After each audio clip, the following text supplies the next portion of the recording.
What was your initial introduction to the drug game? My dad.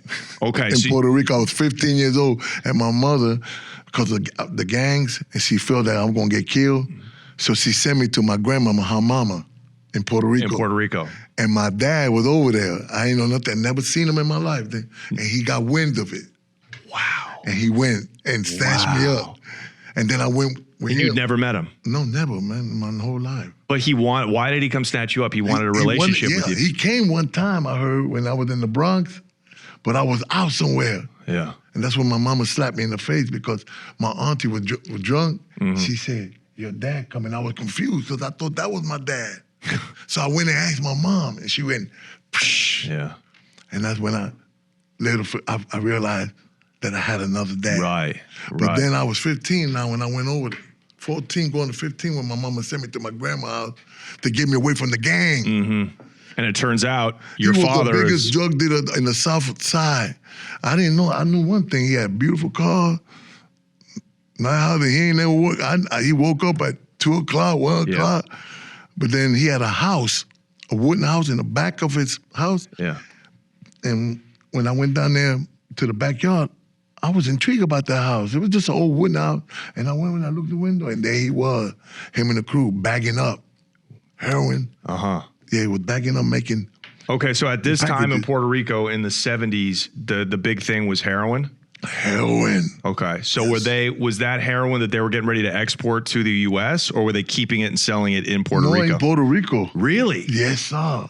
Okay, what kind of heroin? Was that heroin coming from South America? No, sir. It was chocofang from China, from Vietnam. So it was the China White? Yeah, China White. That's what they had, yeah.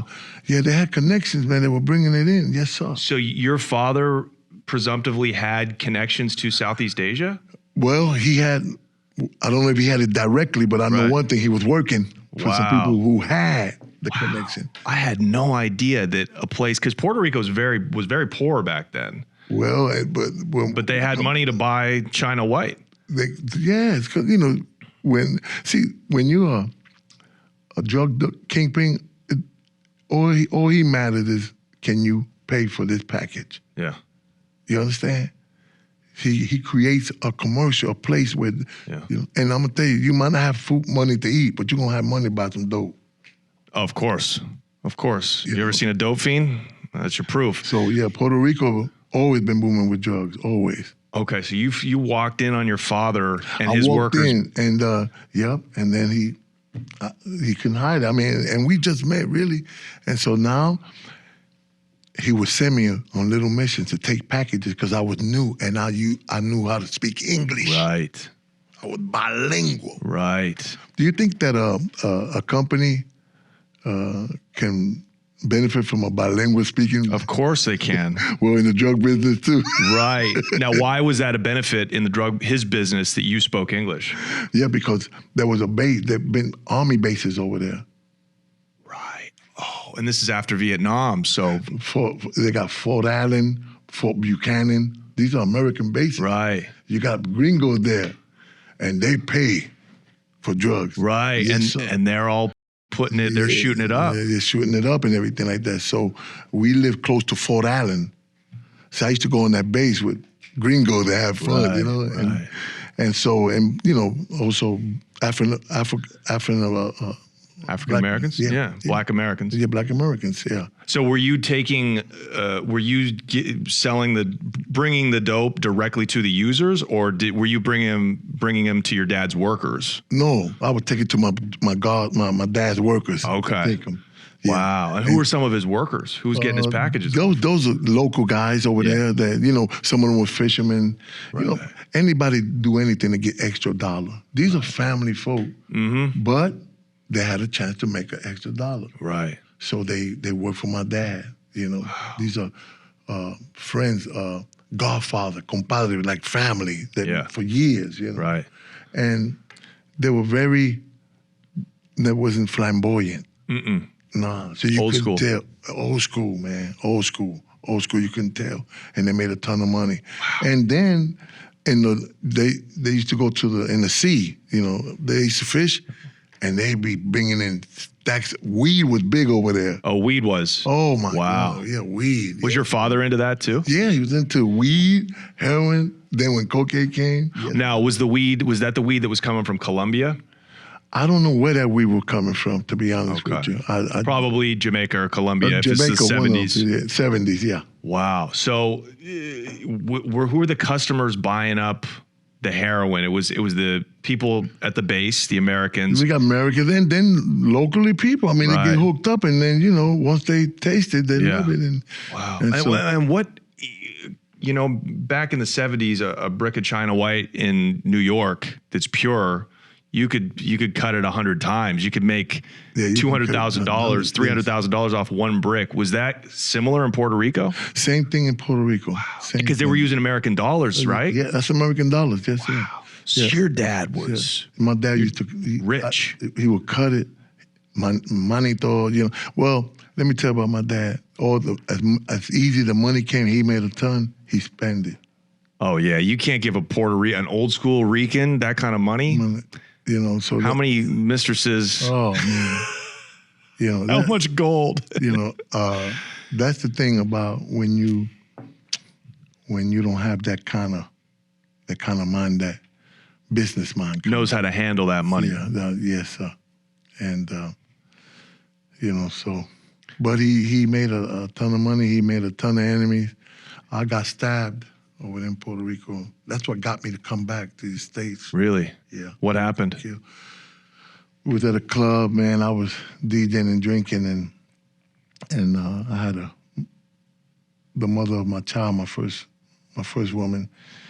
She started fighting and arguing, and so I was taking her home arguing, and this dude that didn't like my dad, we passed his house going to the car, and we passed his house, and then he heard me.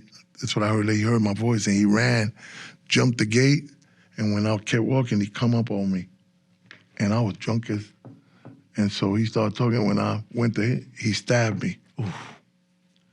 Wow. Yeah, almost. The doctor said almost half an inch more. He would have cut my intestine. Almost a fatal shot, huh? Man, I'm telling you, man. And so, Wow. then I got revenge after that, beat him down, and after that, I came back to New York. Okay. Yeah. My mama, she sent me back. She sent me over there, To get away from the violence. and I went and got into more than ever over there, because that's where I started really experiencing cocaine, Right. sniffing heroin, And drug money. and drug money, and just very foolish. I was 15 years old, had my first woman. I got a baby from her now. Yeah, from 15. Yeah, so it just escalated. But I did gain a lot of experience. Right. That when that come, I start, because then later on, instead of my dad, I'm working for my dad, I used to sell him. Oh, you started supplying your father later on. And I would take it from Miami on the airport. Do you believe that? Wow. Kilos on the Right. Once the cocaine started hitting. So you could actually sell it for a higher price in Puerto Rico than you could in Miami? The cocaine? Yeah, in Puerto Rico, yeah. Wow. But my dad was he was already here. Oh, I see. He So was your in dad. Lancaster, Pennsylvania. Oh, I see. Wild. I used to get in How the plane. Kilo. How did he end up in Pennsylvania coming from Man, Ponce, Puerto Rico? Yeah, he went to Connecticut and he started making a lot of money. Yeah. He opened dope houses, heroin Yeah. in Connecticut, Yeah. Willie Maddox. And then from there, he went to Pennsylvania, Lancaster, Amish. Me and him did 2 years in the county jail over there in Lancaster, Pennsylvania. My cell was 621, his was 622. And he opened up a drug market in Lancaster? Yes, heroin. Wow. I promise. Wow. I promise. Yeah, man. So your dad was this enterprising, old school drug dealer. Like wherever you put him, he was going to find a market. He gonna find a market. How long were you in Puerto Rico when you were a teenager? About 2 years maybe. Okay. So that was enough to have a baby. You start using drugs, and then you got the worse than drugs, in my opinion, is the taste of drug money. The fast money. So you come back kind of a man at 17. Well, I come back, but I came back under one condition. I had to join the Army. Is that it? Your mom wouldn't let me. Right. I was 17 years old, so you know you need your parents to sign. I joined the delay entry program in the Army. But listen, what happened? To get my mom off my back, I said, "Mom, okay, I'll join." And I woke up that morning. I said, "Well, I'm gonna go with her to Fort Hamilton in Brooklyn, and I'll just take the test. But if I fail it, she can't get mad. She can't put me out the house." Right. My intention was not to pass it. I end up passing the test by 1 point. So now you have to go? I have to go. So you were in the Army? I was in the Army. This is like 1979? 78, 79, exactly. So then how long were you in the Army? Where'd you go? 79, I went in 79 to 81. They sent me to prison. What I started doing, I was bringing dope from New York, weed, and purple microdose, acid, and selling to the soldiers. You got the out of here. That is my witness. So you were in uniform, on duty. You were bringing dope from New York to. I would bring and I would sell. I would sell to the soldiers, and I would loan shark. And see, they get paid twice a month. Right. The government, you know. Right. And so when they didn't pay me, me and my team would go and take their car, take the stereo that a lot of them came from Germany with good. Yeah. Remember when the Bose 901? Right. Yeah, and so and that's what got me in trouble. Wow. So you had a crew, like you didn't even care that you were in the Army. You're like, no, I'm a gangster. I used to love the Army, but you gotta understand, I come from that, like you said, I was exposed to Puerto Rico to money, quick money. Yeah. And I was ignorant, don't have no direction. I would just, you know, and so I wanted to make money, so I would do that. I would come. And so. So you caught a case? I caught a case. Was it a drug case or the extortion? Or? No, the extortion. So I took a man's car. I took a soldier's car and I busted it up. I ran into a fence or something. Anyway. And so do the military police arrest you? How does that happen when you're? They arrest me, right? And then they send me to Fort Gordon in Augusta, stockade. Yeah. Until you go to trial. Right. See, but I was boxing in the Army. What saved my behind, they're gonna give me a whole bunch of years, but they only gave me a couple, but because my full-bird colonel, he spoke on my behalf, he loved me. My full-bird colonel, he loved the world out of me. Wow. And so he helped me, but they found me guilty and sent me to Leavenworth. Wow, for how long? Cancer, 2 years. Wow, what was Leavenworth? Was that the big joint? That's the USP? Big joint, yeah. Not the Army. The Army Kansas, prison. Yeah. Okay, gotcha. Hard labor confinement, yeah. Wow. Yeah, that's like old school. That's old school, man. Hard labor. Yeah. We're sentencing you to 2 years hard labor. That's some antebellum slavery. And when I came back out, I went back to the base, the only place I knew, Hinesville. Right. Fort Stewart. What does that mean? Fort Stewart. Fort Stewart?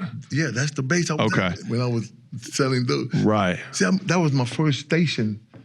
That's why I went to do my when I joined the Army, that was my permanent station. Right. Fort Stewart. Right. Hinesville, Georgia. So when you got out. I went back there. To what? To selling dope now. Sell dope again? I have to. But you're kicked out of the Army, right? After I'm kicked out of the Army. So now I go back to my playground. I went back over there and I started climbing up, and that's why I got shot 6 times in my chest.